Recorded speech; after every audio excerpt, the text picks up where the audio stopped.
આજનો જે વિષય આપણે લગભગ આજે 12મો દિવસ છે અને છેલ્લા 11 દિવસથી એક જ વિષય પર અભ્યાસ કરતા આવ્યા છે અને એટલા માટે આજનું આપણું જે એટલે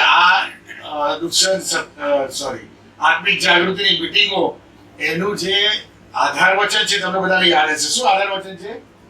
મારી પાછળ શિષ્યપણું.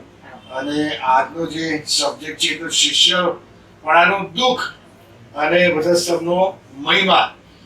એટલે 3 સ્ટેજમાં સંદેશો હું આપવાનો છું. એક તો શિષ્યપણું એટલે શું, બીજું શિષ્યપણાનું દુઃખ અને ત્રીજું વધસ્તંભનો મહિમા.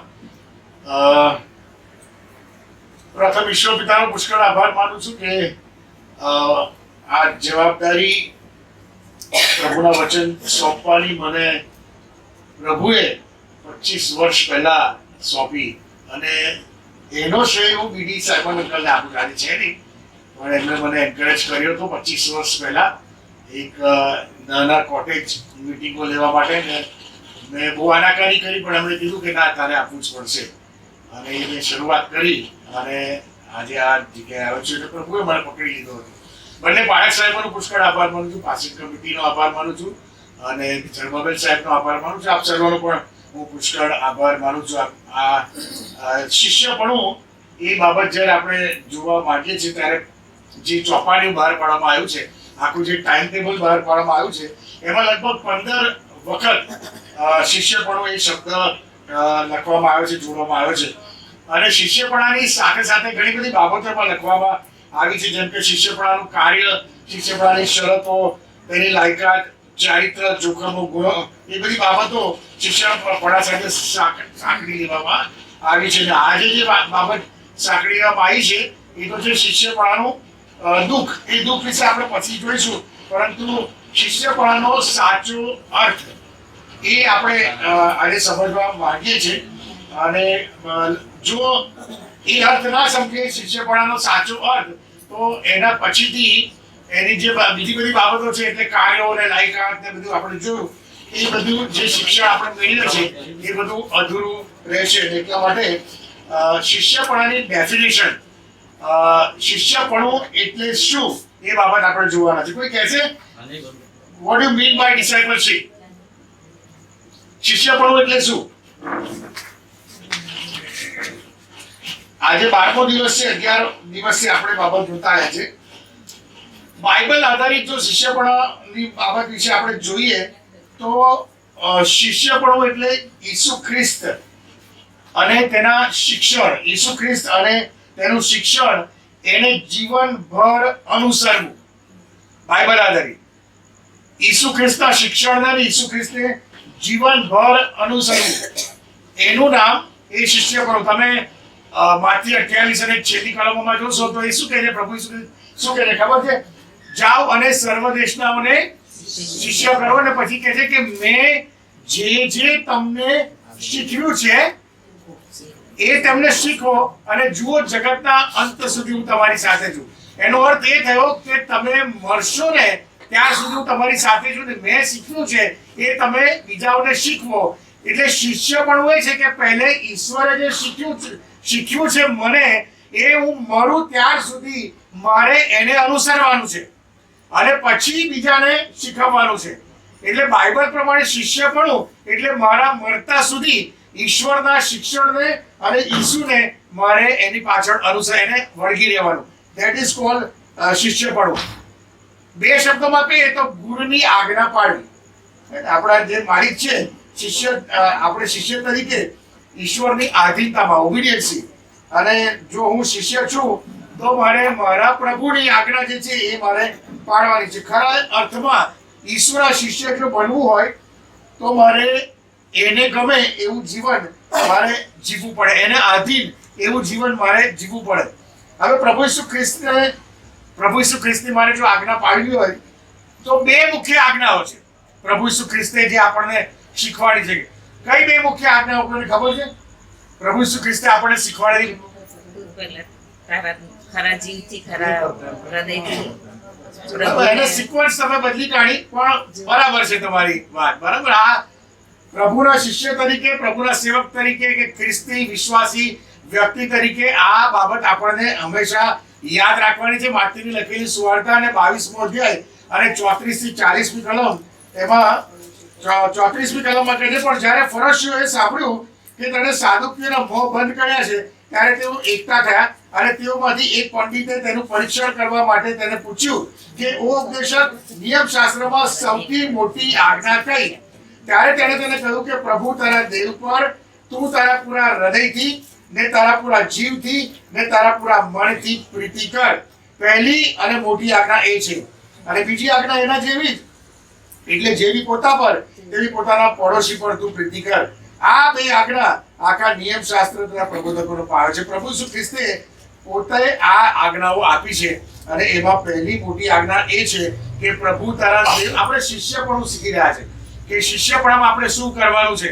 તો પહેલી બાબત જે છે એ પ્રભુ આપણને જે શીખવાડે છે આજ્ઞાઓમાં, એ કહે છે પ્રભુ તારા દેવ પર તું તારા પૂરા હૃદયથી, તારા પૂરા મનથી અને તારા પૂરા જીવથી પ્રીતિ કર. હવે ઈશ્વર પર મનથી, જીવથી અને હૃદયથી પ્રીતિ કરવી એટલે શું? તો બાઇબલ એવું કહે છે કે દરેક પરિસ્થિતિમાં, દરેક સંજોગોમાં ઈશ્વરને પ્રાયોરિટી આપવી, એને મહત્વ આપવું. બીજા બધાને પડતા મૂકીને પ્રભુને મહત્વ આપવું, એમની ઈચ્છાને પૂર્ણ કરવી, એ એમના પર પ્રેમ કર્યો કહેવાય. તમે લુકની લખેલી સુવાર્તા 14મો અધ્યાય 26 અને 33 આ બે કલમ જુઓ. લુકની લખેલી સુવાર્તા 14મો અધ્યાય 26 અને 33મી કલમ આ પ્રમાણે કહે છે, જો કોઈ મારી પાસે આવે અને પોતાના બાપનો, માનો, પત્નીનો, છોકરાનો, ભાઈઓનો તથા બહેનોનો, હા પોતાના જીવનો પણ દ્વેષ ન કરે તો તે મારો શિષ્ય થઈ શકતો નથી. મારી પાસે આવે એટલે આવી રીતે પાસે ગયા એવું નહીં. ઈસુની પાસે જવું એટલે ફિઝિકલી પાસે જવાની વાત નથી, પણ એમને અનુસરવું, એમની પાછળ જવું. અને એમની પાછળ જવું હોય તો કે છે કે તમારા આખા ફેમિલીનો દ્વેષ કરવાની વાત છે. બાઇબલ શું કહે છે કે તમે બીજા પર દ્વેષ ના કરો. પણ અહીંયા દ્વેષ કરવાની વાત, એનો અર્થ એવો નથી કે તમે હેટ કરો. એનો અર્થ એવો છે કે ઇમ્પોર્ટન્સ તમે ઈશ્વરને વધારે આપો, પછી આ બધાને આપો. પ્રાયોરિટી તમે ઈશ્વરને વધારે આપો. તમારા જીવનમાં તમારું કુટુંબ પહેલે, પછી આવે, પહેલે ઈશ્વરને સ્થાન આપો.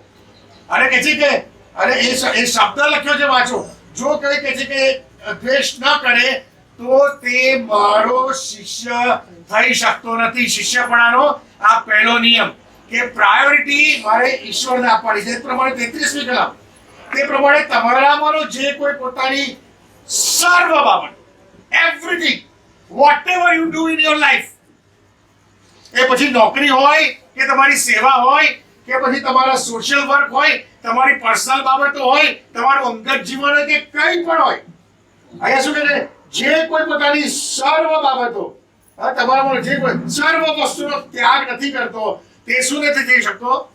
મારો શિષ્ય નથી. સો પહેલી બાબત પ્રભુ આપણને જે શીખવાડે છે એ તો ઈશ્વરને પ્રાયોરિટી આપવાની. શિષ્યપણાનો આ પહેલો નિયમ છે. એટલે બધાને છોડીને ઈશ્વરને પ્રાયોરિટી આપવાની વાત છે. પછી આગળ કે છે માથી 10 અને 37 કાઢો. માથી 10 અને આમાં બી પ્રાયોરિટી આપવાની વાત છે. માથી 10 અને 37 માં કે છે, મારા કરતા જે બાપ અથવા મા પર ભક્તિ પ્રીતિ કરે છે તે શું છે? He is not worthy me. એ મારે યોગ્ય નથી, એ મારે લાયક જ નથી. પ્રભુ શું કહે છે કે મારા કરતા જો તમે બીજા પર પ્રેમ કરો છો તો you are not eligible to be my disciple. મારો શિષ્ય બનવાને તું લાયક જ નથી. આ પ્રભુનું વચન છે. અને દીકરા કે દીકરી પર જે મારા કરતા ભક્તિ પ્રીતિ કરે છે તે મારે યોગ્ય નથી. એ પ્રમાણે લુક 26 અને 27, લુક 26 અને 27 માં કહે છે, જે કોઈ પોતાનો વધસ્તંભ ઉચકીને મારી પાછળ આવતો નથી તે શું નથી? તે મારો શિષ્ય થઈ શકતો નથી. મારો વધસ્તંભ ઉચકીને, મેં 3 કલમ 39 ત્રણેયમાં વધસ્તંભની વાત આવી છે. માથી 10 અને 38. તમારાથી કલમો ના કાઢે તો વાંધો નહીં, હું વાંચું છું.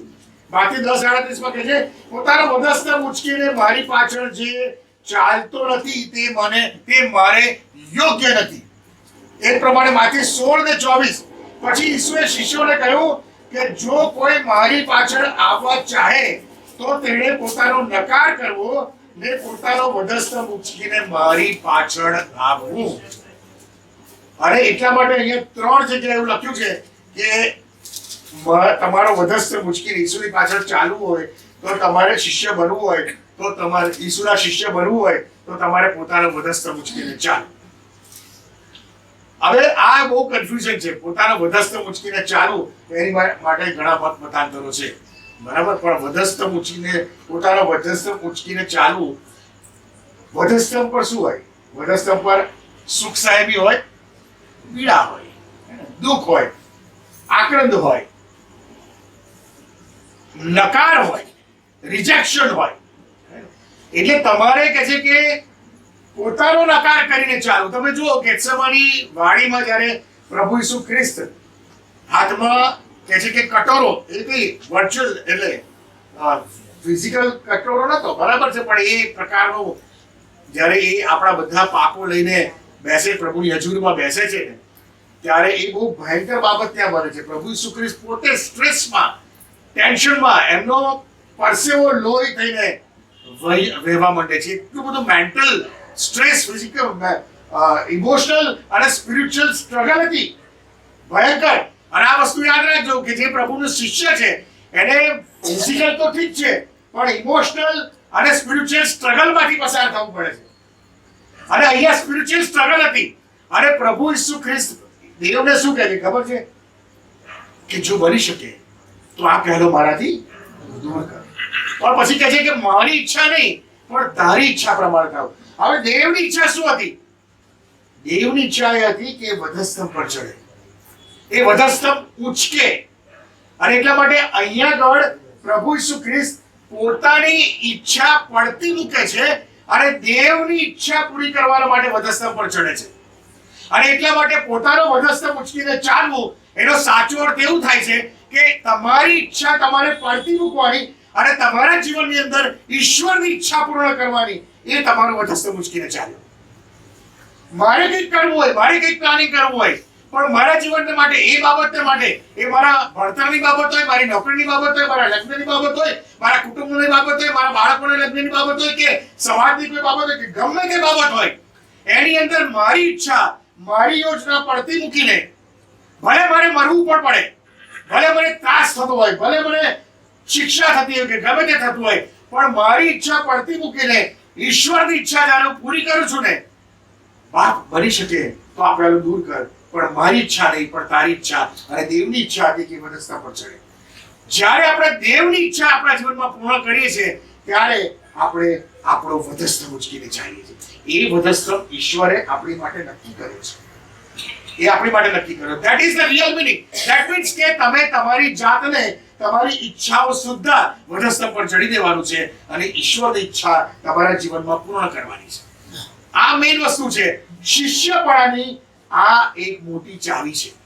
તમે પોતાની જાતને, જો હું મારી પોતાની જાતને ઈશ્વરનો શિષ્ય ગણતો હોઉં, ઈશ્વરનો જો દેવનો સેવક મારી જાતને ગણતો હોઉં, તો મારા જીવનની દરેક ક્ષણ, દરેક પળની અંદર મારી ઈચ્છા મારે પડતી મૂકવાની છે. મારા જીવનમાં ઈશ્વરની ઈચ્છા પૂરી કરવાની છે. ઈશ્વરની ઈચ્છા પૂરી કરવા માટે ઈશ્વરનો અવાજ સાંભળનાર કાન જોઈએ. ઈશ્વરના અવાજને ઓળખનાર, પારખનાર, એના વિચારો પારખનાર હૃદય જોઈએ. અને પ્રભુનું વચન કહે છે કે મારા ઘેટા મારો સાદ પારખે છે અને મારી પાછળ ચાલે છે. તમારા અને મારા જીવનમાં ઈશ્વરના સેવક તરીકે, ઈશ્વરના શિષ્ય તરીકે શુદ્ધતા અને પવિત્રતા નહીં હોય તો ઈશ્વરનો અવાજ તમે અનુભવ પારખી શકવાના નથી. પછી આપણે જુઠ્ઠા શિષ્યો બનીશું, દેખાડો કરનારા શિષ્યો બનીશું, જુઠ્ઠા સેવકો બનીશું. તમારી આગળ તો ફ્રાન્સિસ બહુ સારો સેવક છે, શિષ્ય છે, પણ મારા કાન જે એલિજિબિલિટી નથી ધરાવતા, કારણ કે મારી અને ઈશ્વરની વચ્ચે એ પાપ આવી ગયું છે, એ દિવાલ આવી ગઈ છે, મને સંભળાશે નહીં અને એટલે ઈશ્વરની ઈચ્છા પૂરી નહીં કરું. પણ મારા ફિલિંગ્સને, મારા આવેગમાં આવીને હા પ્રભુએ કીધું, પ્રભુએ કે અલા ભાઈ નથી કીધું પ્રભુએ, તારામાં પવિત્રતા ક્યાં છે? પવિત્રતા વગર પ્રભુના, દેવના શિષ્ય કોઈ બની શકતું નથી. એટલે પહેલી બાબત કે પહેલી જે બાબત છે ઈશ્વરની આજ્ઞા પાળવી. આ મુખ્ય બાબત છે જીવનમાં. જ્યારે તમારે જો ઈશ્વર પર પ્રેમ કરો, એની આજ્ઞા પાળી, તો પ્રભુના શિષ્ય બનવું હોય તો પ્રભુના શિષ્ય બનવા માટે બીજી એ બાબત છે એ આપણે જોયું માથીની લખેલી સ્વાર્થ 22 39 માં આગળ એના જેવી જ બાબત છે. અને એ કઈ બાબત છે કે જેવી પોતા પર તેવી તારા પડોશી. મારો પડોશી એટલે વેક્સ કમ્પાઉન્ડ ની અંદર મારી બાજુના ઘરમાં રહેતો નહીં, હે ને? પણ આ જગતનો એક એક વ્યક્તિ એ મારો પડોશી છે અને એ દરેક ઉપર મારે પ્રેમ કરવાનો છે. બાઇબલ એવું કહે છે કે તું જેમ તારી જાત પર પ્રેમ કરે છે એમ મારે બીજા ઉપર પ્રેમ રાખવાનો છે. અને જો હું બીજા ઉપર મારા જીવનમાં મારા હૃદયની અંદર હું મારી જાતને પ્રભુનો સેવક ગણતો કે પ્રભુનો શિષ્ય ગણતો પણ હું બીજા માટે કાટ રાખતો હોઉં, બીજા માટે હું દ્વેષ રાખતો હોઉં, બીજાઓને અદેખાઈ રાખતો હોઉં, ઈર્ષ્યા રાખતો હોઉં, તો હું પ્રભુનો શિષ્ય બની શકું. હું જૂઠો શિષ્ય છું, હું જૂઠો શિષ્ય છું, હું જૂઠો સેવક છું. કારણ કે પ્રભુ કહે છે કે બીજા ઉપર પ્રેમ કર્યો. યોહાનની સુવાર્તા ને તેનો 13મો અધ્યાય ને 34 ને 35મી કલમમાં પ્રભુ ઈસુ ખ્રિસ્ત પોતે કહે છે કે હું તમને નવી આજ્ઞા આપું છું. યોહાન 13:34 અને 35. હું તમને નવી આજ્ઞા આપું છું કે તમે એકબીજા પર પ્રેમ રાખો. જેવો મેં તમારા પર પ્રેમ રાખ્યો તેવો તમે પણ એકબીજા પર પ્રેમ રાખો. જો તમે એકબીજા પર પ્રેમ રાખો તો તેથી સર્વ માણસો જાણશે કે તમે મારા શિષ્ય છો. આ શિષ્યપણાનો બીજો નિયમ. શિષ્યપણાનો પહેલો નિયમ ઈશ્વર પર પ્રેમ રાખવાનો, ઈશ્વરને પ્રાયોરિટી આપવાની, આપણી ઈચ્છાઓ પડતી મૂકીને ઈશ્વરની ઈચ્છા પૂરી કરવાની. શિષ્યપણાનો બીજો નિયમ જે છે એ તો છે કે જેમ મારા પર તેમ બીજા ઉપર મારે પ્રેમ રાખવાનો છે. અને માથી 22 ને 40 માં એવું લખ્યું છે કે આ બે આજ્ઞા આખા નિયમશાસ્ત્ર તથા પ્રબોધકોનો પાયો છે. નિયમશાસ્ત્ર, પ્રભુ ઈસુ ખ્રિસ્ત નિયમશાસ્ત્ર, પ્રભુના વચનને અહીંયા આગળ વચ્ચે લાવે છે. પ્રભુના વચનને એ ઇમ્પોર્ટન્સ આપે છે. અને જે કોઈ વ્યક્તિ પોતાને ઈસુ શિષ્ય કહેતો હોય, પોતાને પ્રભુનો સેવક કહેતો હોય, તો એને 100% આ વચનના પ્રકાશમાં ચાલવું પડે. આ ત્રીજી બાબત છે. પહેલી બાબત ઈશ્વર પર પ્રેમ, બીજી બાબત તેના લોકો પર પ્રેમ, ત્રીજી બાબત તેના વચન પર પ્રેમ. આ ત્રણ બાબત જો મારા જીવનમાં હશે તો જ હું ઈસુનો શિષ્ય બનવાને માટે એલિજિબલ છું. નહીં તો છેલ્લા દિવસે ચોકડી વાગશે અને ઈસુ કહેશે આઈ ડોન્ટ નો યુ, હું તને ઓળખતો નથી. વચન પર પ્રેમ રાખવાનો. જો હું નથી કહેતો, પ્રભુનું વચન કહે છે. અને યોહાનની સુવાર્તા 15મો અધ્યાય 7મી ને 8મી કલમ, યોહાનની સુવાર્તા 15મો અધ્યાય 7મી ને 8મી કલમ હું વાંચું છું, સાંભળો. જો તમે મારામાં રહો, જો તમે મારામાં રહો ને મારા વચન તમારામાં રહે તો જે કંઈ તમે ચાહો તે માંગો એટલે તે તમને મળશે. જીવનમાં સક્સેસ થવાની આ જબરજસ્ત ચાવી છે. તમારે જે જુવાન દીકરા દીકરીઓ, તમારે જે કંઈ જોઈતું હોય બધું જ મળશે. આ પ્રભુનું વચન કહે છે, પણ કહે છે કે તમે મારામાં રહો ને મારા વચન તમારામાં રહે તો તમે જે કંઈ માંગશો તે તમને મળશે. ને પછી આગળ કહે છે તમે બહુ ફળ આપો એમાં મારા બાપને મહિમા મળે છે અને એથી તમે મારા શિષ્ય થશો. વચન વગર તમે ફળ આપી શકશો નહીં. આ ફર્ટિલાઇઝર છે, આ જ તમારું ખાતર છે, આ જ તમારું પાણી છે, આ જ તમારો ખોરાક છે. આને ખાશો પીશો, આને ખાતરની જેમ ઉપયોગ કરશો, આ જ તમારા વિટામિન્સ છે. તો તમે શું કરશો? તો જ તમે ફળ આપશો. અને ફળ એટલે એક શિષ્ય બીજા શિષ્યને ઉપજાવવાનું, આત્મા જીતવાનું. અને આત્મા જીતશો તો શું કહે છે? તો મારા બાપને મહિમા મળે છે, મારા બાપને મહિમા. અને તો જ તમે મારા શિષ્ય બનશો. હું પ્રભુનો સેવક કેવડાવતો હોઉં, હું સમાજમાં મંડળીમાં જાત જાતની કમિટીઓમાં ભાગ લેતો હોઉં, પણ જો હું ફળ નથી આપતો, એક પણ આત્મા હું નથી જીતતો, બાઇબલ એવું કહે છે કે તમે શિષ્ય નહીં. તમે બહુ ફળ આપો એમાં મારા બાપને મહિમા મળે છે અને તો તમે મારા શિષ્ય થશો. ફળ આપણે વિચાર કરીએ, આપણે જો પ્રભુના સેવક પોતાને કહેતા હોય આપણે કેટલા આત્મા જીતીએ. આજે મારી 61 વર્ષની ઉંમર થઈ, 61 વર્ષની ઉંમરમાં મેં 61 આત્મા જીત્યા. અરે એક આત્મા જીત્યો, એક. શિષ્યપણાનો જે નિયમ છે એ તો બીજા શિષ્યને બનાવવાનો. પહેલી જે બાબત છે એ દેવ પર પ્રેમ રાખો, બીજી બાબત જે છે તેના લોકો પર પ્રેમ રાખો, અને ત્રીજી જે બાબત છે તેના વચન પર પ્રેમ રાખો. આ શિષ્યપણાના 3 મુખ્ય એ નિયમો છે. અને આજનો જે આપણો વિષય છે એ તો શિષ્યપણાનું દુઃખ તથા વધસ્તંભનો મહિમા.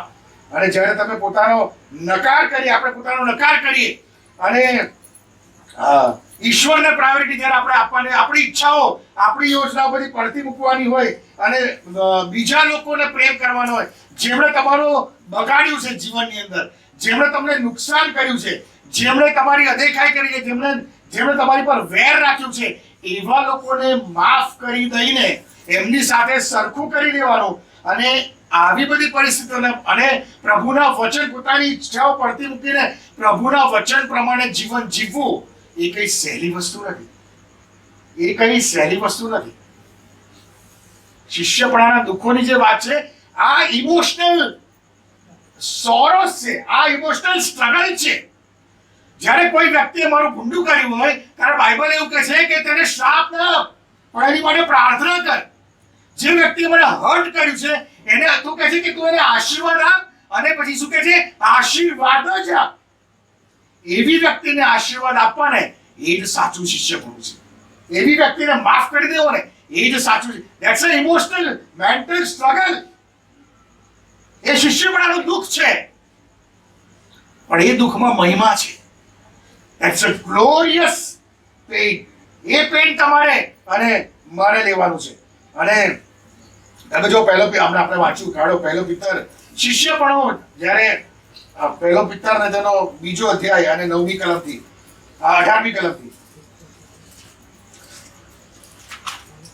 19મી કલમ. કેમ કે જો કોઈ માણસ દેવ તરફથી ભક્તિભાવને લીધે અન્યાય વેઠીને દુઃખ સહન કરે છે તો દેવની નજરમાં તે પ્રશંસા પાત્ર. શું કે છે?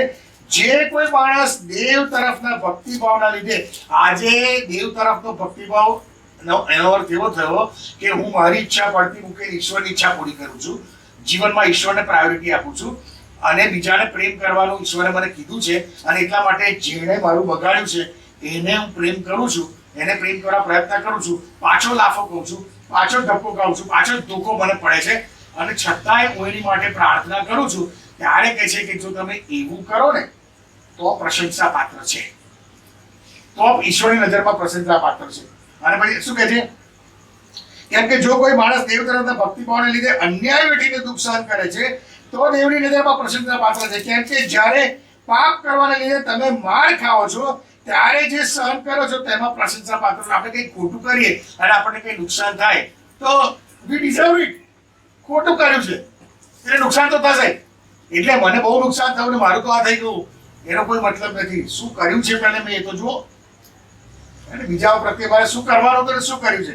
અને પછી આગળ કહે છે, કારણ કે જ્યારે તમે દુઃખ ભોગવો છો તે જો સહન કરો છો તો એ દેવની નજરમાં. ઓકે, 20મી કલમ. કેમ કે જ્યારે પાપ કરવાને લીધે તમે માર ખાઓ છો ત્યારે જો સહન કરો છો તો તેમાં પ્રશંસા પાત્ર શું છે? પણ સારું કરવાને લીધે જ્યારે તમે દુઃખ ભોગવો છો ત્યારે જે તે સહન કરો છો તો એ દેવની નજરમાં પ્રશંસા પાત્ર છે. પછીનું વાક્ય બહુ ગજબનું છે, કારણ કે એને માટે જ તમને શિષ્ય બનાવવામાં આવ્યા છે, તેડવામાં આવ્યા છે. હું મારી જાતને શિષ્ય કહેતો હોઉં તો મારે દેવના વચનને લીધે, દેવને લીધે અને બીજાઓને લીધે સહન કરવું જ રહ્યું, સહન કરવું જ રહ્યું. બરાબર? અને કહે એને માટે તમે તેડવામાં આવ્યા, કેમ કે ખ્રિસ્તે પણ તમારા માટે સહન કર્યું અને તમે તેને પગલે ચાલો માટે તેને તમને પગલે કોણ ચાલે? શિષ્ય ચાલે. When I call myself disciple of Jesus Christ, તો પછીથી મારે દુઃખ સહન કરવું પડે. ભલે મને અન્યાય થયો, ભલે કોઈ મારું બગાડ્યું, પણ તોય મારે એની પાસે જઈને હલો બ્રધર, શું પ્રોબ્લેમ થયો, મારાથી કંઈ ભૂલ થયો, આઈ એમ સોરી. અને એને કંઈ કર્યું હોય તો છોડ, ભૂલી જા, એને આપણી દોસ્તી જૂની છે, આપણે પાછું કરીએ. હું જ્યારે તમને આ કહું છું ને ત્યારે હું એ કરું છું, ત્યારે હું તમને કહું છું. પ્રભુએ મને માફીનો આત્મા આપ્યો છે, ન તો મારી પાસે માફીનો આત્મા. એક ઘાને બે કટકાવાળો માણસ એટલે લાટ પછી વાત, પણ સ્વભાવ પ્રભુએ ચેન્જ કર્યો મારો. આજે હું માફ કરતા શીખ્યો છું ને બહુ આનંદમાં જીવું છું, બહુ ખુશીમાં જીવું છું, બહુ શાંતિ છે હૃદયની અંદર. કારણ કે કોઈના પ્રત્યે દ્વેષ નથી રાખતો. ગુસ્સો તો આવે છે, પણ બાઇબલ કે છે ગુસ્સે થાઓ પણ પાપ ના કરો અને શૈતાનને સ્થાન ના આપો અને તમારા ગુસ્સા પર સૂર્યને આથમના ના દો. તમે તમારા હૃદયમાં ગુસ્સો કાયમ રાખો છો ને તો you give access two devil. Bible કહે છે તમે શૈતાનને સ્થાન આપો છો. અને પ્રભુના શિષ્ય તરીકે, પ્રભુના સેવક તરીકે તમારે જતું કરવાનું છે, જતું કરવાનું છે. અને પછી કહે છે 22 કલાક પણ તેણે કંઈ પણ કપટ કર્યું નહીં, પણ તેના મોંમાં કદી કંઈ પણ કપટ માલુમ પડ્યું નહીં. 23 કલાક તેણે નિંદા સહન કરી ને સામી નિંદા કરી નહીં. આપણે શું કરીએ છીએ? નિંદા કોઈ આપણી કરે તો આપણે 10 વાતો એની માટે કરી નાખીએ. અને પછી કહે છે તેણે સામી નિંદા કરી નહીં, દુઃખો સહન કરીને તેણે ધમકી આપી નહીં. આપણને કોઈ કરે તો કે બતાવું છું, તું આય તો ખરો. તમને એની માટે નથી તેડ્યા શિષ્ય, મને તમને એની માટે નથી તેડ્યા. અને પછી કહે છે પણ કહે છે અદલ ન્યાય કરનારાને પોતાને સોંપી દીધો. લાકડા પર તેણે પોતે પોતાના શરીરમાં આપણા પાપ માથે લીધા, જેથી આપણે પાપો સંબંધી મૃત્યુ પામીને ન્યાયપણા સંબંધી જીવીએ. હવે તમે જુઓ અહીંયા વધસ્તા પર શું છે? મરણ છે અને જીવન છે. મૃત્યુ પામીને જીવવાની વાત છે. આ વસ્તુ ધ્યાન રાખજો. આગળનું તમને એ બાબત વિશે આપણે શીખવાના છે. અને કહે છે આ અઘરા વચનો છે, ધ્યાન આપશો તો બહુ મજા આવશે. આત્મામાં બળવાનની સામર્થ્યવાન થશો અને ધ્યાન નહીં હોય તો ઉપરથી જશે અને એમ થશે કે આ બંધ કરી દો, સારું બહુ ચલાવી. પણ ધ્યાન આપશો ને તો આત્મામાં મજબૂત થશો. અને પછી શું કહે છે? સંબંધ પાપો સંબંધી મૃત્યુ પામીને ન્યાયપણા સંબંધી જીવીએ, તેના ઘાઓથી તમે સાજા થયા છો. અહીંયા ઘા પણ છે અને સાજાપણું પણ છે. એ આપણે આગળ જોવાના છે.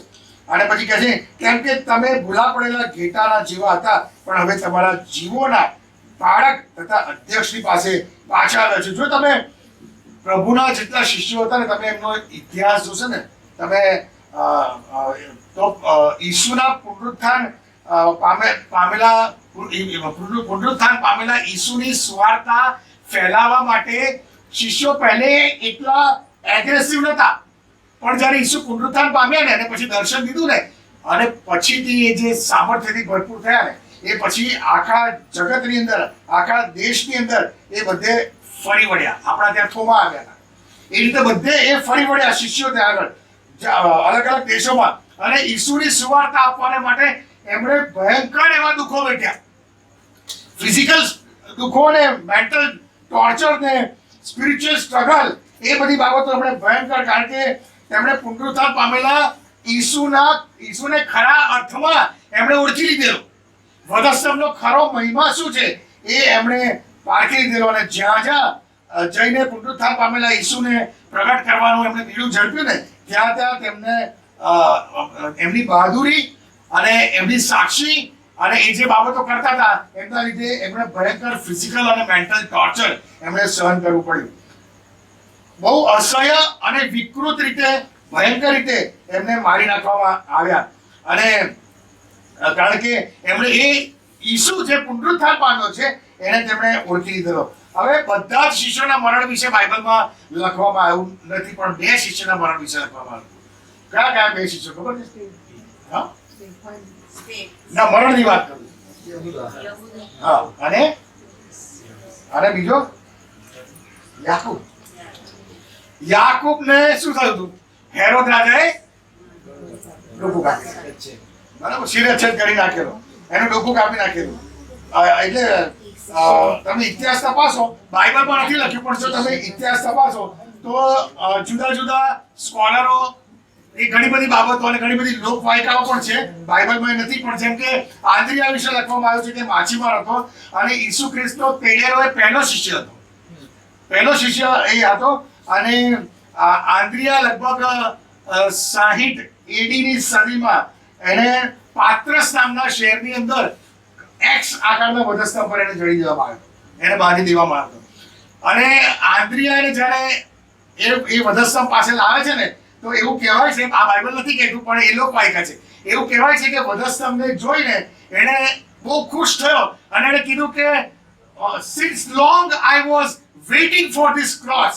હું આ વધસ્તંભ માટે કેટલા વર્ષોથી રાહ જોતો હતો, કારણ કે અને એને કીધું કે હે વધસ્તંભ, ક્રોસ વેલકમ મી, મને તું સ્વાગત કર મારું અને મને મારા માલિકના ઘરે લઈ જા. હાલેલુયા. શિષ્યો મરવા માટે તૈયાર. અરે વધસ્તંભ એક આખી ટાંકણી તો ખોસી જુઓ, ટાંકણી તો ખોસી જુઓ. એને ખબર હતી કે હવે શું હાલત થવાની છે, પણ કહે છે કે મને વેલકમ કર વધસ્તંભ અને મારા માલિક પાસે લઈ જા મને. શિષ્ય પણ mental torture, physical torture, spiritual torture, અને એ જ રીતે માથીને પણ તલવારથી મારી નાખવામાં આવ્યો. માર્કને એવું કહેવામાં આવે છે કે આ બધી લોકવાયકાઓ છે. માર્કને કહે છે કે ઘોડાની પાછળ બાંધી દેવામાં આવ્યો હતો અને ઘોડાને દોડાયો અને એ રીતે એ મરી ગયો. જબદીના દીકરા યોહાન, હે ને, યોહાનની સુવાર્તા, યોહાન માટે એવું કહેવાય છે કે એને ઉકળતા તેલની કઢાઈમાં નાખી દેવામાં આવ્યો, પણ બહુ અજાયબ રીતે, ચમત્કારિક રીતે એને કશું થવાની બચી ગયો.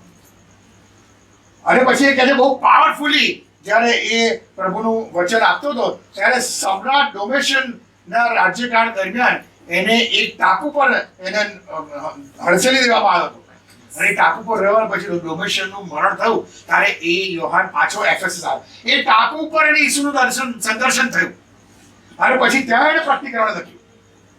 અને પછી ડોમેશિયન રાજા સમ્રાટ જ્યારે મરી ગયો ત્યારે એફેસસ પાછો આવ્યો અને 65 વયની ઉંમરે નેચરલ એનું મૃત્યુ થયું.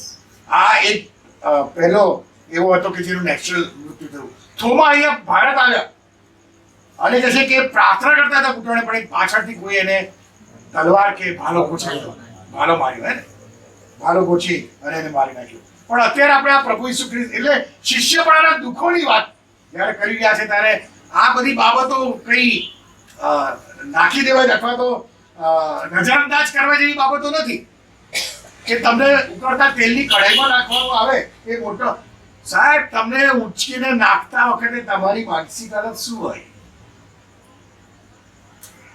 પણ એવી પરિસ્થિતિની અંદર આપણો ઈશ્વર એટલો સક્ષમ છે કે એ તેલનું ટીપું બી એને દજાઈ ના શકે. હાલેલુયા. સિંહોના બીડમાં નાખી દેવામાં આવ્યો ને, અંદર તો જવું જ પડ્યું સાહેબ. એની માનસિક હાલત શું હશે કે હવે મને ફાડી ખાશે, પણ એ દીધો નહીં, મોં બંધ કરી દીધા.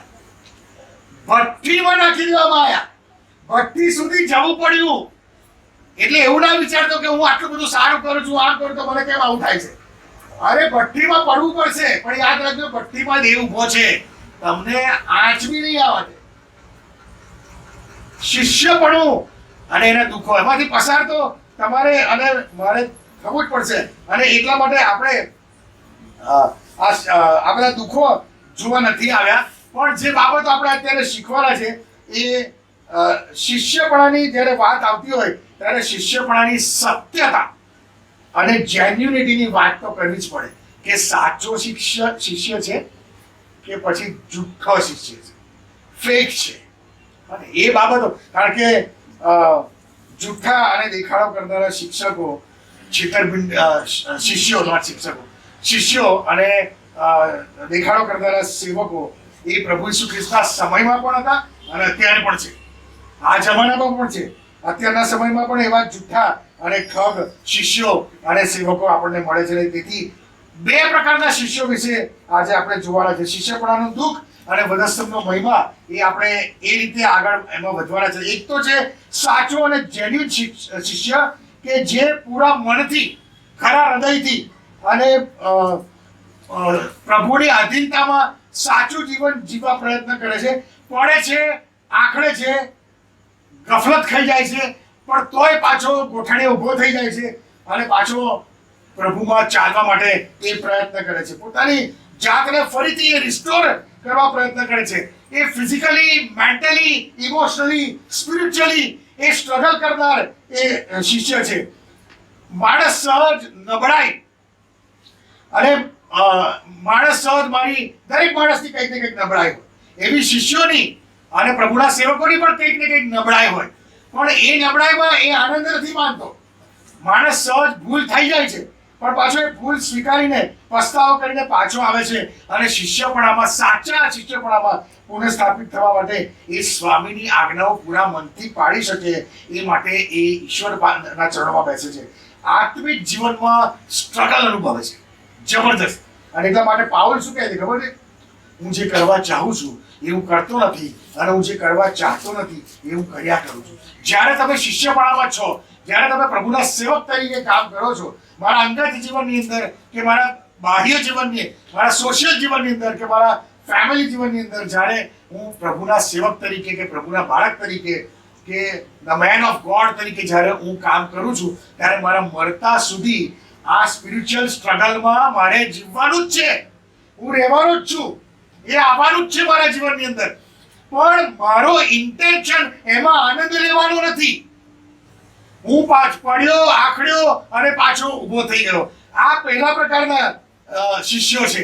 અને જ્યારે બીજો પ્રકારનો શિષ્ય એવો છે કે જે શિષ્ય તો કહેવાય છે, સેવક તો કહેવાય છે, પણ મનથી એ સ્વાર્થી અને લોભી વૃત્તિનો છે.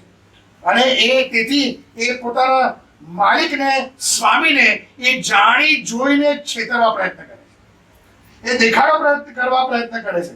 અને તેથી એની લાલચ અને એનો સ્વાર્થ એ જ એને નાશના ખાડામાં લઈ જશે. અને પ્રભુ ઈસુ ખ્રિસ્તના 12 શિષ્યોની અંદર આવા શિષ્યો પણ આપણને જોવા મળે છે. આવા શિષ્યો પણ આપણે 2 પ્રકારના શિષ્યો જોવા મળે. કોઈ કહેશે કયા બે પ્રકારના? કોઈ દાખલો આપો. એક સાચો શિષ્ય જે પડતો, આખડતો, હે ને, લડખડાતો, પડ્યો, પાપમાં પડી ગયો, ખોટું કર્યું પણ પાછો ઊભો થઈ ગયો. અને બીજો પડ્યો પછી ઊભો ના થયો, એમાં એને આનંદ લીધો. પિત્તર નહીં યહૂદા. Very good. બરાબર. પિત્તર અને યહૂદા બંને જણ માટે પ્રભુ ઈસુ ખ્રિસ્તે અગાઉથી આગાહી કરી હતી. તેઓ પ્રભુ ઈસુ ખ્રિસ્તે કે એ પ્રભુ ઈસુ ખ્રિસ્તે દગો કરવાનો. પિત્તર માટે બી કીધેલું કે તું 3 વાર મારો નકાર કરીશ. યહૂદા માટે બી કીધેલું કે તું મને બિટ્રે કરીશ, મને પકડાઈ દેવાનો છે. Both બિટ્રેડ Christ. બંને ઈશ્વરનો નકાર કર્યો હતો, પણ બંને પ્રભુ ઈસુના શિષ્યો જ હતા. બંને પ્રભુ ઈસુની સેવા કાર્યની અંદર સાથે જ ચાલતા હતા. સમાજમાં બે પ્રભુના શિષ્યો તરીકે જ ઓળખાતા હતા. પિત્તર પણ જાય તો કે ઈસુનો શિષ્ય છે, યહૂદા જાય તો પણ કે છે ઈસુનો જ શિષ્ય છે. બંનેની છાપ ઈસુના શિષ્ય તરીકે, બંનેની પદવી સેમ જ હતી. તો પછી ઈસુએ એકને કેમ એવું કહ્યું કે તને ધન્ય છે, હું તારા પર મારી મંડળી બાંધીશ અને હાડેસનું સત્તાનું જોર એની પર ચાલશે નહીં? અને બીજાને કેમ એવું કહ્યું કે આ માણસ જન્મ્યો ના હોત તો સારું થાત, તેને અફસોસ છે? શા માટે એવો તફાવત? ઈસુએ પિત્તરને પણ ભવિષ્ય બાકીને કીધેલું કે મારો 3 વાર નકાર કરવાથી, યહૂદા માટે પણ એને કીધેલું કે મને પરસવાથી કરાવશે. તો પછી ઈસુએ પિત્તરને એવું કેમ કીધું કે મેં તારા માટે વિનંતી કરી છે કે તારો વિશ્વાસ ખૂટે નહીં? તમને ખબર છે પ્રભુ ઈસુએ પિત્તર માટે પ્રાર્થના કરી. હી પ્રેડ ફોર પિત્તર અને કહે છે કે Simon, I parade for you. મેં તારી માટે પ્રાર્થના કરી છે કે તું તારા વિશ્વાસમાં તું શોર્ટફોલ ના થાય. અને પછી કહે છે કે જ્યારે તું તારા વિશ્વાસમાં તું આવે ત્યારે તારા ભાઈઓને પણ તું મજબૂત કરજે, તું સ્ટ્રેન્થ આપજે. ઈશ્વરને ખબર હતી. અને બીજાને શું કહે છે? યહૂદાને શું કહે છે? ચાલ તું જે કરવા આવ્યો જલ્દી કર, ચાલ ફટાફટ. પેલાને કહે છે કે આઈ પ્રેડ ફોર યુ, અને પેલા પછી કે તું જે કરવા આવ્યો કર. ચાલ. કેમ આ બે ધોરણ? શા માટે? કારણ કે પ્રભુ ઈસુ ખ્રિસ્ત જાણતા હતા કે આ બંને જણ એક દિવસ દગો કરવાના છે, એમનો નકાર કરવાના છે. એમને એવું પણ જાણતા હતા કે દગો કર્યા પછી બંને પસ્તાવો કરવાના છે. પસ્તાવો તો બંનેને થયેલો, હે ને, પિત્તરને બી થયેલો ને યહૂદાને પણ થયેલો. પણ પ્રભુ ઈસુ ખ્રિસ્ત એ પણ જાણતા હતા કે બંનેના પસ્તાવામાં પણ ફરક છે, ડિફરન્સ છે, તફાવત છે. બંને નકાર કરવાના, કારણ કે બંનેના નકાર કરવાના કારણમાં તફાવત હતો અને એટલે પસ્તાવામાં તફાવત હતો. પિત્તરે પ્રભુનો નકાર કર્યો, એની પાછળ શું કારણ હતું?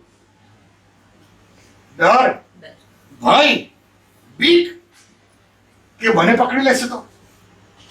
એ હૃદયથી નતો ઈચ્છતો ઈસુનો નકાર કરવાનો. He was suffering a spiritual warfare, a spiritual struggle. જ્યારે પ્રભુ કહે છે ને કે તું નકાર કરીશ, તો કહે છે કે પ્રભુ બધા કરે, હું નહીં કરું. એની મેન્ટાલિટી એવી નથી. એ કહે છે કે તારે માટે મરવાનું હશે તો અરે હી મીન એ જે કહેતો હતો એમાં તથ્ય હતું, એમાં સાતત્ય હતું. એ વખતે જૂઠું નતો બોલતો, પણ એની નબળાઈ આવી. That's what a spiritual struggle. That's what an emotional struggle. કે જ્યારે ઈસુને પકડીને સાલેન્દ્રીમાં લાયા ને ત્યારે પેલી બહાર તાપણું કરવા બેઠા ત્યારે પેલી દાસીએ કીધું આ તો પીળો છે. એ સ્ટ્રગલ હતી એની માટે. ના ના હું નતો કે છે. ઈરાદો નતો. તમે શિષ્યપણામાં જ્યારે ચાલો છો ને ત્યારે આવા દુઃખો સહન કરવા પડશે. આવા સ્પિરિચ્યુઅલ સ્ટ્રગલ આવશે, ઇમોશનલ સ્ટ્રગલ આવશે. પણ ઈસુ જાણતો હતો કે હૃદયથી નતો કરતો. અને એટલે ઈસુને ખબર હતી કે પાછો રિસ્ટોર થવાનો છે. અને એટલે કહે છે કે જ્યારે તું પાછો ફરે ને, એટલે તારા વિશ્વાસમાં પાછો ફરે ને ત્યારે તારા ભાઈઓને પણ મજબૂત કરજે. હાલેલુયા.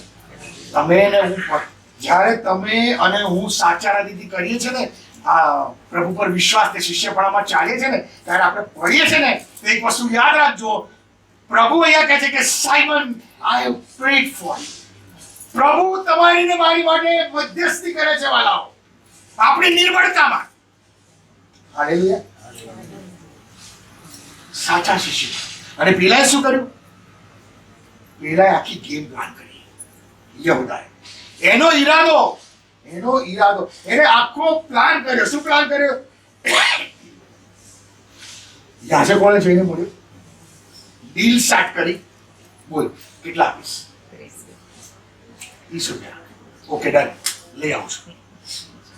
હે ને થાય છે ને અત્યારે ડીલ સેટ થાય છે ને હે ને સમાજમાં. આજકાલના જુઠ્ઠા શિષ્યો ડીલ સેટ કરે છે ને. બોલ કેટલા આપીશ? આ જમીન વેચી દો, આ સંસ્થામાંથી આટલા લાવો. જુઠ્ઠા શિષ્યો, જુઠ્ઠા સેવકો આજે પણ છે. અંત ખરાબ થયો. યહૂદાનો અંત શું આવ્યો? એનું પાપ તમે જુઓ. યહૂદાને પસ્તાવો થયો અને દોડ્યો. What blunder I have made. એને પસ્તાવો થયો અને દોડ્યો અને યાજકોને જઈને કીધું કે એ નિષ્પાપને મેં પકડાઈ દીધો છે. આ તમારા પૈસા. પેલા કહે છે કે તું જાણ. સમય હવે પતી ગયો છે. એ પસ્તાવાનો સમય જતો રહ્યો. એ કહે છે કે ગો પકડો, તો અહીંથી નીકળ. હવે નહીં થાય કે છે, હવે નહીં થાય. એ પૈસા જેની માટે ડીલ સેટ કરેલી ને એવી કામ લાવીને ફેંકી દીધા પૈસા. અને એટલો સ્ટ્રેસમાં આવી ગયો. કેમ ખબર છે? પ્રભુ એવું નથી કીધું કે Judas I have prayed for you. Intention ખરાબ હતું. શિષ્ય તો એવી હતો, સેવક તો એવી હતો, ઈસુની સાથે થાળીમાં ખાનાર હતો. સમાજ જાણતો હતો કે ઈસુનો શિષ્ય છે, પણ ઈસુ જાણતા હતા કે આ છેતરનાર ઠગ છે. આજના ઠગોને પણ ઈશ્વર ઓળખે છે. એવું ના માનતા કે કોઈને ખબર નથી પડતી. બધાને ઓળખે છે. એનો અર્થ શું થયો ખબર છે?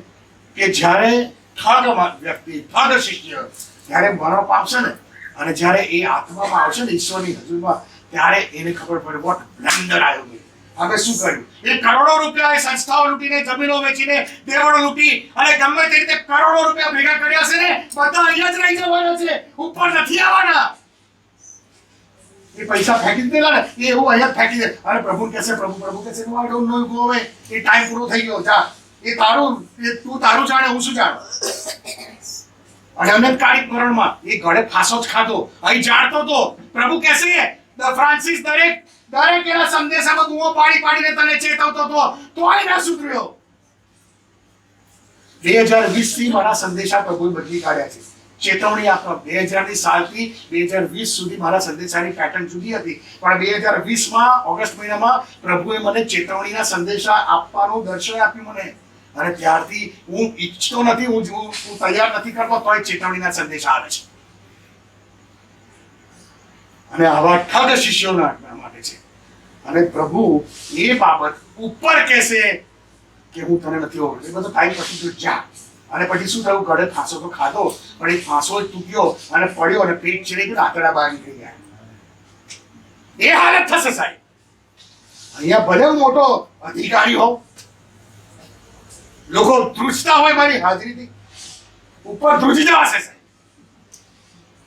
ઉપર ધ્રુજી જવાશે. ઉપર કોઈ હોદ્દો નહીં ચાલે, કોઈ અધિકાર નહીં ચાલે. ઉપર ઈશ્વર જાણે છે બે પ્રકારના શિષ્યો, એક સાચો શિષ્ય અને એક પ્રભુ કહે છે સાચા શિષ્યને માટે આઈ હેવ પ્રેડ ફોર યુ, મેં તારી માટે પ્રાર્થના કરી છે. અને એક પિત્તર જે બીતો હતો ને, એક પિત્તર એમની જ સામે જાય છે અને શું કહે છે, જીવનના અધિકારીને તમે મારી નાખ્યો છે અને આજે હું એની જ કૃપાથી, એના જ સામર્થ્યથી હું આજે કામ કરું છું, ચમત્કારો કરું છું. અને પિત્તરના સંદેશાથી 3000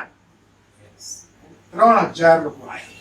એ જ પિત્તર જે ગભરાઈ જતો હતો ને, એ જ સામી છાતીએ.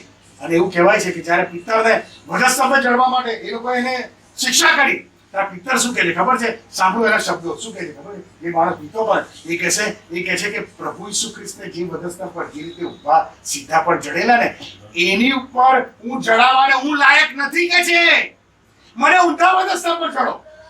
હાલેલુયા. એને મરવાની બીક નથી. અને આ પ્રભુ જાણતા હતા અને એટલા માટે પ્રભુએ શું કીધું ખબર છે? આઈ have prayed for you Simon. અને કે જ્યારે તું પાછો તારા વિશ્વાસમાં ફરે ત્યારે તારા ભાઈઓને પણ તું સ્ટ્રેન્થ આપે. તમે અને હું પડીએ આખડીએ એમાં કશો વાંધો નથી, પડી જવાય. પ્રભુ કહે છે કે જે નાહેલો છે ને એને આખું નાહવાની જરૂર નથી. એમને ખબર છે કે પગ ગંદા થવાના છે અને એટલે પ્રભુએ પગ લૂછ્યા હતા. જ્યારે આપણે પડી, ઇન્ટેન્શનલી નહીં પડવાનું, આનંદ કરવાને માટે નહીં પડવાનું. આ સ્ટ્રગલ સ્પિરિચ્યુઅલ સ્ટ્રગલ તો રહેવાની. આ શિષ્યપણાનું દુઃખ છે કે તમારે સ્પિરિચ્યુઅલ સ્ટ્રગલ, ઇમોશનલ સ્ટ્રગલ ની અંદર પ્રભુના માર્ગમાં જ્યારે ચાલશો, તમારી ઈચ્છા પડતી મૂકીને ઈશ્વરની ઈચ્છા પૂરી કરશો તમારા જીવનની અંદર, ત્યારે આ દુઃખો તો આવવાના જ છે. અને એટલા માટે પ્રભુ એવું કહે છે કે હું તારી માટે પ્રાર્થના કરું છું. અને જ્યારે તું પાછો રિસ્ટોર થાય ત્યારે તારા ભાઈઓને સ્ટ્રેન્થન કરજે. અને એટલા માટે જ્યારે કોઈ પ્રભુનો સાચો સેવક કોઈ ભૂલમાં પાપમાં પડે ને, તો એની મશ્કરી નહીં કરવાની. આ વસ્તુ યાદ રાખજો. એને આંગળી નહીં કરવાની કે જો પેલો તો પ્રભુ સેવક આવું કરી. હા, ઇન્ટેન્શનલી કરે જુદી વસ્તુ, પણ તો બી પ્રભુના, આપણે કોઈનો ન્યાય નહીં કરવાનો. આપણે કોઈનો ન્યાય નહીં. અને એટલા માટે આ શિષ્યપણાના દુઃખ એ ખાલી ફિઝિકલ દુઃખો નથી, એ ખાલી ટોર્ચર નથી, પણ એ માનસિક અને આત્મિક દુઃખો છે. અને જ્યારે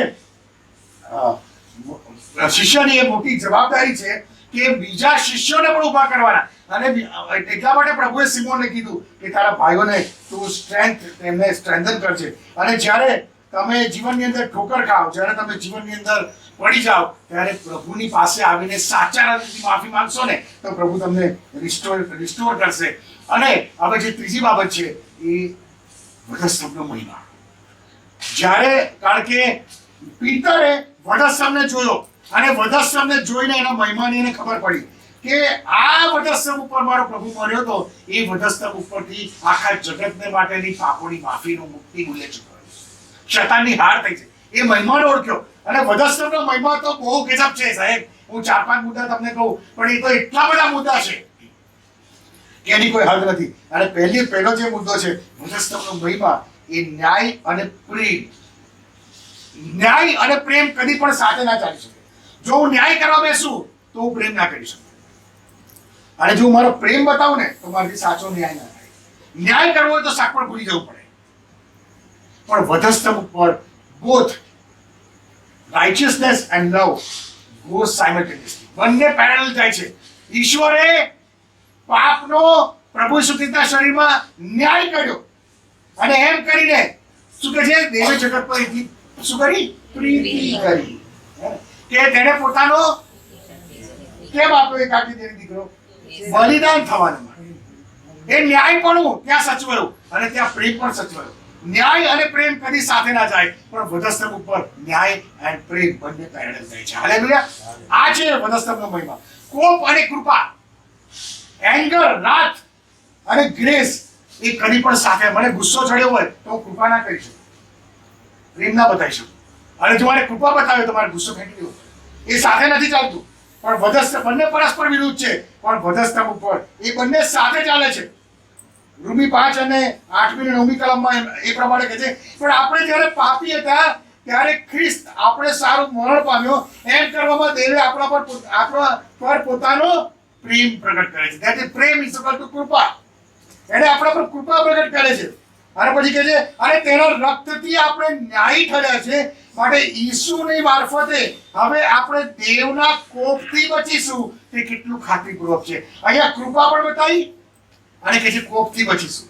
એટલે કૃપા અને કોપ it goes parallel on the cross. એ વધસ્તંભ ઉપર બંને સાથે જાય છે. એ છે વધસ્તંભનો મહિમા. શિક્ષા અને માફી. મારે કોઈને શિક્ષા કરવી હોય તો એને માફ ના કરી શકું, અને મારે જો કોઈને માફ કરવું હોય તો હું શિક્ષા ના કરી શકું.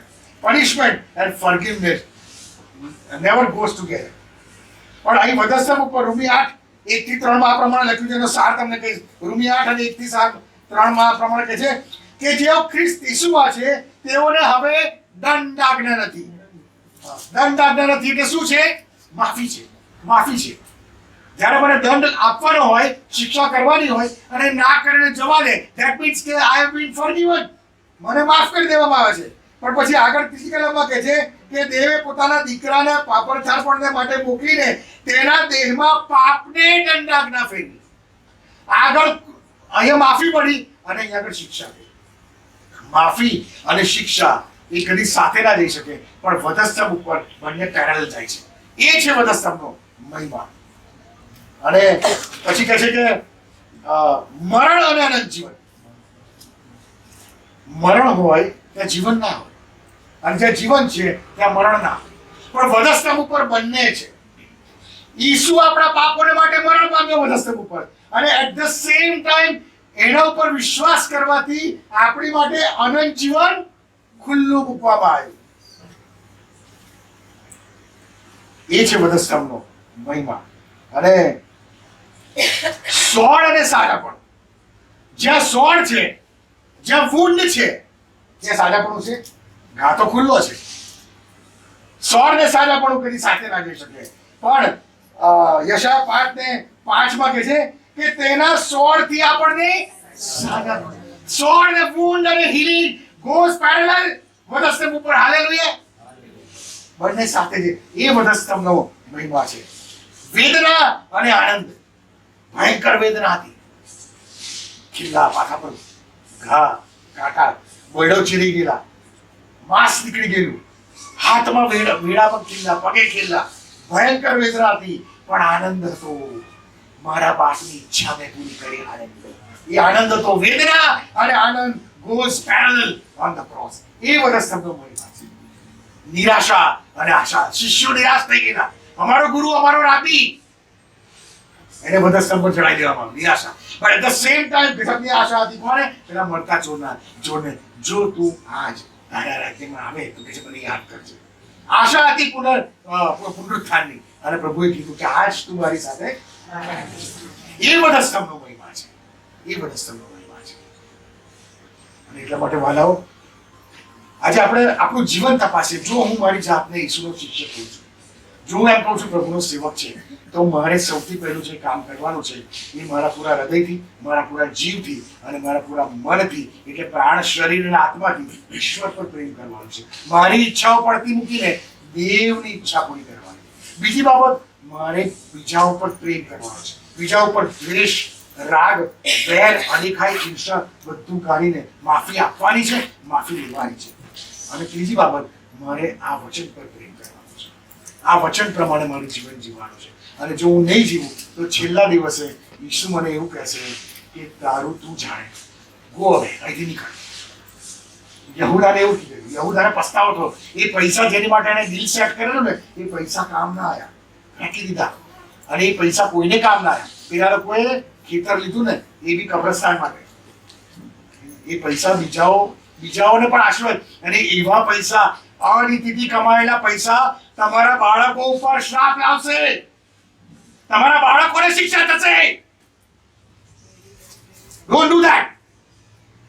Don't do that. પ્રભુના શિષ્ય બનવું હોય, ચોખ્ખું જીવન, ઈસુને ગમતું જીવન, બીજાને ઉભા કરો. પ્રભુ આ સમજવાના માટે તમને મને સહાય. Thank you very much.